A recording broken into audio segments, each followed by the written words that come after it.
इसी मार्च में खालिस्तान समर्थकों ने लंदन में भारतीय उच्चायोग की इमारत पर हमला किया। वे अपना झंडा लेकर आए थे और तिरंगे को रिप्लेस करने की कोशिश में थे।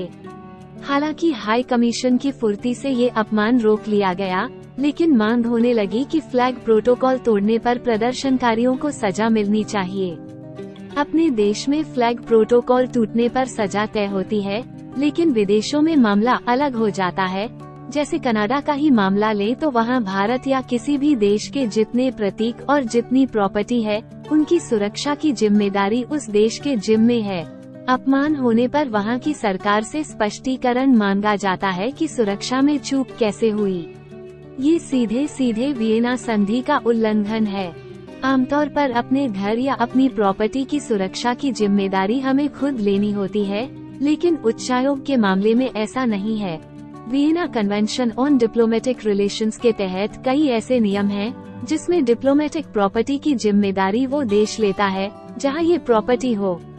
जैसे भारत में भी अमेरिकी उच्चायोग या कनेडियन कमीशन की सेफ्टी भारत सरकार के जिम्मे है।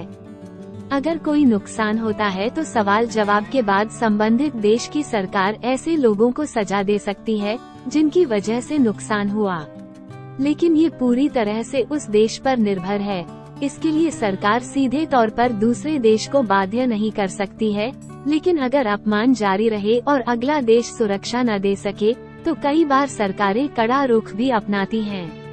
जैसे मार्च में लंदन में हुई घटना के बाद ये बात भी होने लगी थी कि भारत भी अपने यहाँ की ब्रिटिश एम्बेसी से सुरक्षा ढीली कर दे। हालांकि ये सिर्फ चर्चा थी। वहीं अगर ऐसा मामला भारत में हो, यानी हमारे यहाँ ही तिरंगे का अपमान हो, तो संबंधित व्यक्ति पर नेशनल फ्लैग कोड के तहत कार्रवाई होती है। इसमें उसे 3 साल की कैद हो सकती है।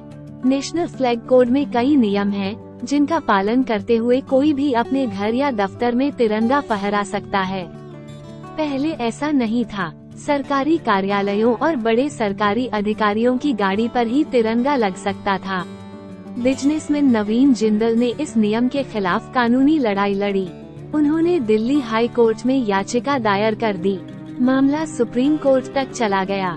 आखिरकार साल 2004 में अदालत ने माना कि हर भारतीय तिरंगा फहरा सकता है, अगर वो प्रोटोकॉल का पालन करता है तो। भारत समेत लगभग सारे ही मुल्क अपने झंडे को लेकर काफी संवेदनशील हैं। दूसरी तरफ सुपर पावर अमेरिका में अगर नागरिक फ्लैग जला भी दें तो कोई बवाल नहीं होता। वहाँ का संविधान इसे अभिव्यक्ति की आज़ादी मानता है। अगर कोई शख्स सरकार की किसी बात पर गुस्सा जताने के लिए प्रदर्शन करते हुए अमेरिकी फ्लैग जला दे तो ये गैरकानूनी नहीं है, लेकिन इसमें भी अलग अलग अमेरिकी स्टेट अलग रवैया रखते हैं।